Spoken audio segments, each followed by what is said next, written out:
Chers compatriotes, chères Congolaises et Congolais, vous qui suivez nos émissions sur la chaîne Jean-Claude Katende TV, je voudrais vous remercier pour ce que vous faites pour notre chaîne. Vous partagez nos vidéos et en même temps aussi vous vous abonnez de plus en plus nombreux pour nous permettre de faire passer les messages qui sont importants pour notre nation. Et vous savez que dans nos émissions, nous nous focalisons beaucoup sur les questions de droits de l'homme et les questions de démocratie en République démocratique du Congo. C'est pour ça qu'aujourd'hui, nous vous saluons partout où vous êtes. Bonjour ou bonsoir, tout dépendra du moment où vous allez suivre cette émission. La fois dernière, nous avions parlé concernant les dossiers de l'évêque Pascal Mukuna et j'avais promis que je reviendrai encore dans une autre émission pour vous parler du travail qui a été fait par les avocats de l'évêque Pascal Mukuna pour rencontrer les réquisitoires du ministère public. Mais aujourd'hui, je voudrais vous parler d'une autre chose. Je voudrais vous parler donc de la mobilisation des Congolaises et Congolais, de tous les citoyens congolais, autour des questions importantes qui se passent dans notre pays. Les questions sur lesquelles, si nous ne faisons absolument rien, la mainmise du FCC sur les institutions de la République va devenir de plus en plus forte. C'est pour ça que nous pensons que non seulement nous devons rester éveillés, mais nous devons rester mobilisés pour faire en sorte que cette mainmise du FCC sur les institutions de la République puisse se défaire de plus en plus. Et la mobilisation des citoyens, elle est très importante. Je voudrais aborder quelques questions qui nécessitent cette mobilisation. La première question, c'est celle qui concerne la désignation du président de la CENI. Comme vous le savez, la Commission électorale nationale indépendante joue un rôle très important dans le cadre des élections, c'est-à-dire dans le cadre de la désignation des personnes qui vont diriger notre pays en 2023. Aujourd'hui, nous sommes en 2020 et chaque composante politique met des stratégies en place pour faire en sorte que cette commission électorale nationale indépendante puisse lui être proche, puisse être contrôlée par son regroupement politique. Ce qui n'est pas normal parce qu'une institution comme la CENI ne doit pas être contrôlée par une institution politique, c'est-à-dire par un parti politique ou par un regroupement politique. Nous tous, nous voulons les élections à l'issue desquelles on respecte les choix du peuple congolais. Ce n'est pas ce qui s'est passé en 2018, et nous pensons que nous devons nous préparer pour qu'en 2023, ce que nous avons connu en 2018 ne puisse plus se faire. Et cela nécessite la mobilisation. Et vous savez que Mme Mabunda a initié des réunions avec les confessions religieuses pour qu'on désigne le président de la CENI, alors qu'il y a des préalables qu'il faut remplir avant d'y arriver.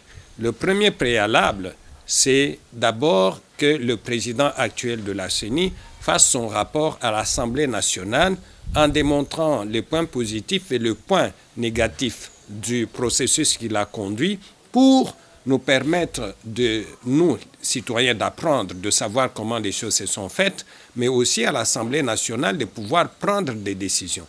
Deuxième chose à faire comme préalable, c'est de pouvoir, n'est-ce pas, passer aux réformes. Nous avons été tous témoins de ce qui s'est passé en 2018. En 2018, les élections n'étaient ni libres ni transparentes et le manque de respect des procédures prescrites par notre Constitution et par la loi électorale a fait que aujourd'hui, il est difficile d'établir la vérité des urnes que les uns et les autres, dont les uns et les autres parlent. Maintenant, nous voulons, et je suis bien content de pouvoir rendre hommage aux Congolaises et Congolais qui se sont mobilisés pour démontrer à l'Assemblée nationale que nous ne sommes pas d'accord avec cette manière de procéder. Il faut que le président de la CENI soit désigné après, vraiment après le rapport du président actuel de la CENI, après les réformes. En ce moment-là, nous pouvons désigner le président de la CENI. Et nous voulons qu'au niveau du bureau de la CENI, qu'on ne retrouve plus des hommes politiques là-bas, que ce bureau soit constitué de personnalités indépendantes, des personnalités qui doivent travailler pour que les élections soient des élections dignes de nous. Deuxième chose, il faut que le président de la CENI ne soit plus désigné par les confessions religieuses.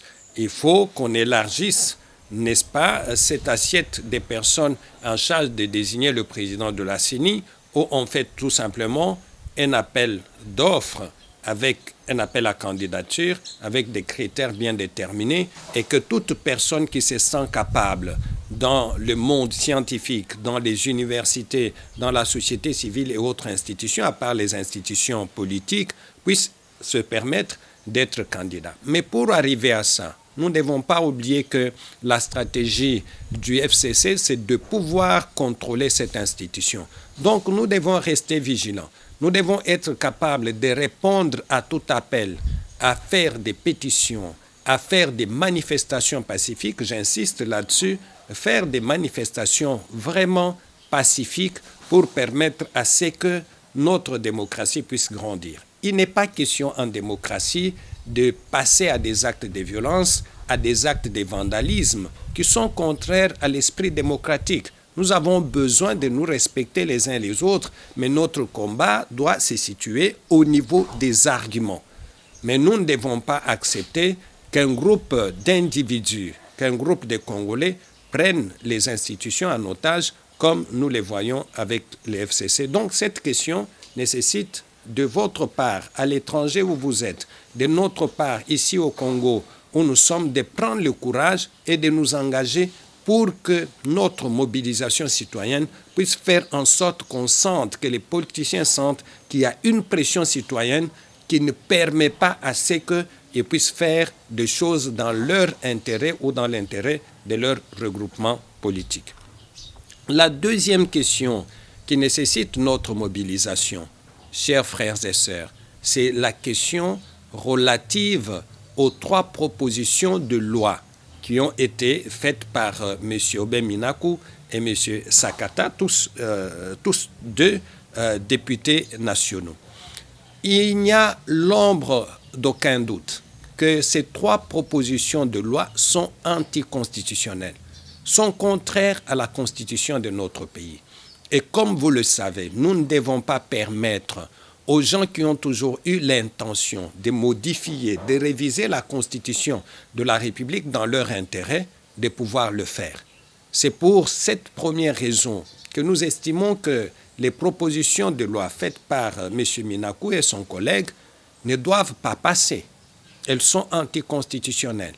La deuxième raison, c'est que ces 3 propositions de loi donnent des pouvoirs énormes au ministre de la Justice qui aura un droit à dire sur la nomination des magistrats, sur la gestion en fait des magistrats, l'administration même de la justice, ce qui est inacceptable. Nous ne devons pas accepter que les propositions faites par les FCC amènent la justice à être contrôlée par les FCC parce qu'aujourd'hui, le ministère de la Justice est dans leurs mains jusqu'en 2023.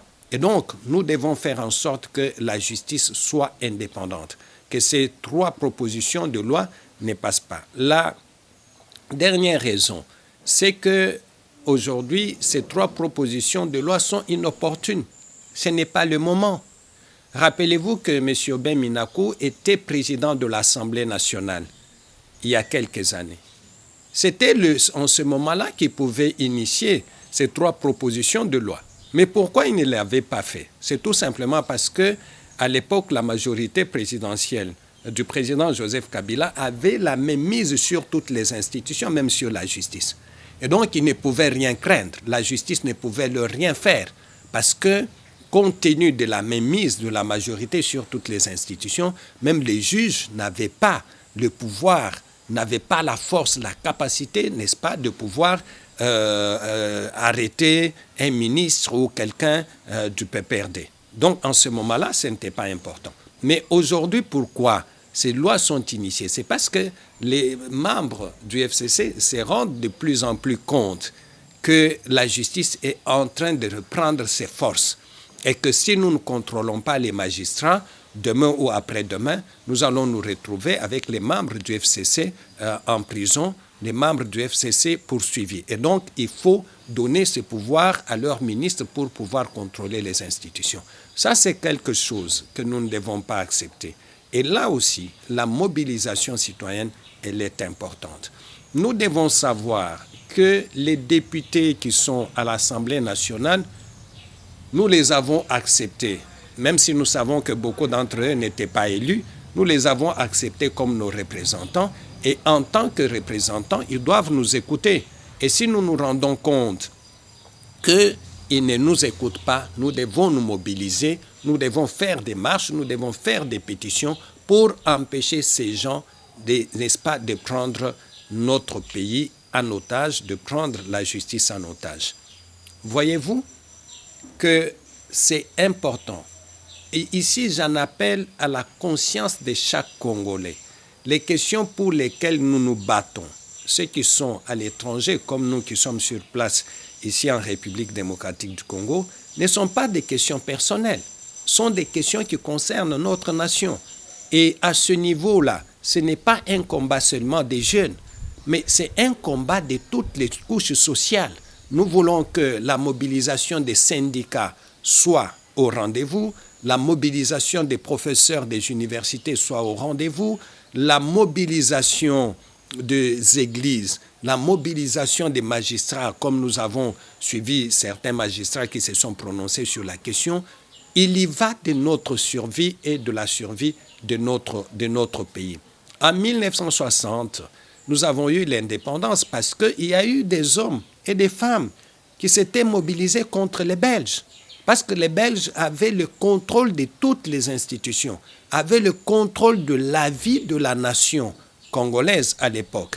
Et il y a eu des hommes comme Lumumba, comme Kasavubu, comme d'autres qui ont dit non, nous ne pouvons pas accepter de continuer à vivre dans ces conditions mauvaises. Il faut notre engagement personnel pour pouvoir libérer notre pays. Et leur combat a payé. En 1960, nous avons eu l'indépendance.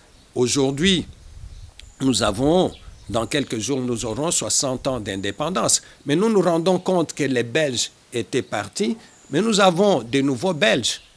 Au milieu de nous, ce sont les gens du FCC. Ils contrôlent toutes les institutions. Et ces institutions, ils ne les contrôlent même pas dans notre intérêt, nous les citoyens.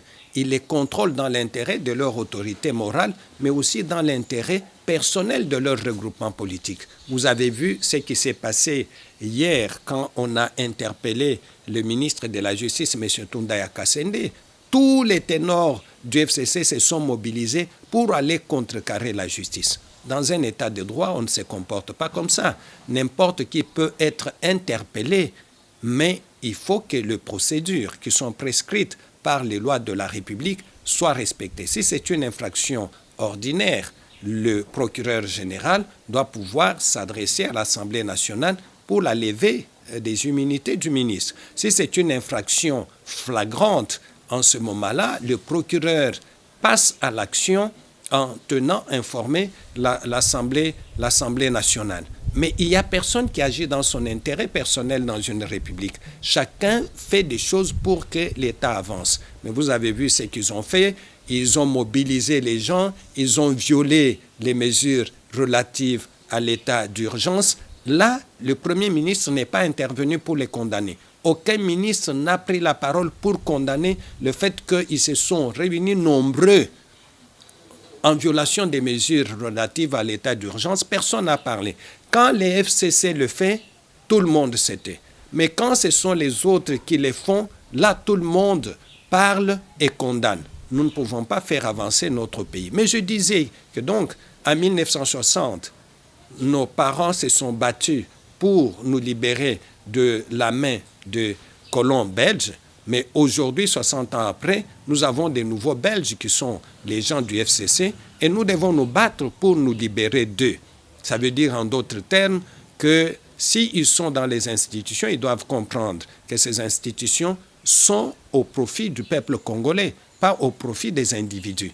Et si ils continuent à se comporter de cette façon-là, nous devons nous mobiliser pour nous libérer. Il n'y a personne qui puisse triompher d'un peuple. Il n'y en a pas.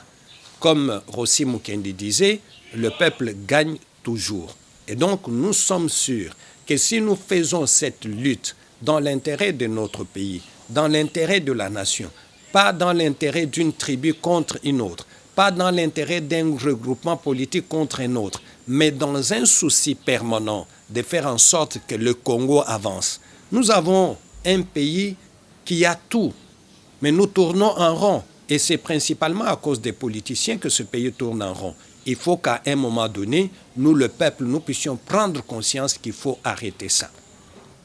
Et il faut l'arrêter et le plus tôt possible. Et il faut l'arrêter pour que nos enfants aient un avenir. Et il faut l'arrêter pour que ce pays soit respecté dans le monde. Mais comme vous le savez, avec les FCC, ce pays n'avancera jamais. Avec les FCC, ce pays n'ira jamais de l'avant. Avec les FCC, ce pays va être toujours dirigé dans l'intérêt des petits groupes de gens. Ce n'est pas de cela dont nous avons besoin. C'est pour ça que je voulais insister. Vous qui comprenez ce message, parlez-en à vos voisins. Réveillez ceux qui dorment. Dites-leur que le pays est en danger.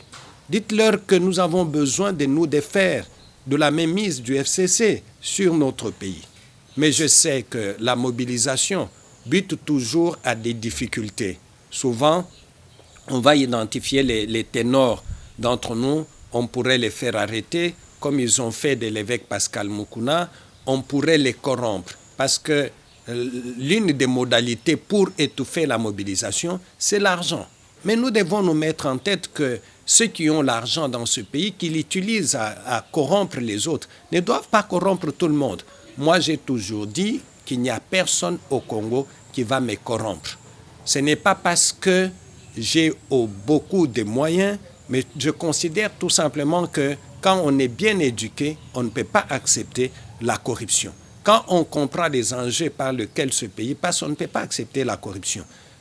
Deuxième chose, c'est le pouvoir. On va identifier ceux qui se mobilisent le plus. On va vous proposer un poste à gauche, à droite. Il y a des moments où il faut décliner toutes ces offres parce que ce sont des offres dont le but est tout simplement de défaire, de casser la mobilisation. Et la dernière chose que les gens utiliseront toujours, c'est la tribu. Si on voit que tel est mobilisé, on va vous dire la mobilisation là est faite au profit des Baluba, est faite au profit des Bakongo, au profit des Swahiliphones, au profit des Bangala. Ces questions-là, nous devons les mettre derrière nous. Nous avons besoin d'être ensemble. Nous avons besoin de nous souder de coudes pour que ce pays beau puisse profiter à tout le monde.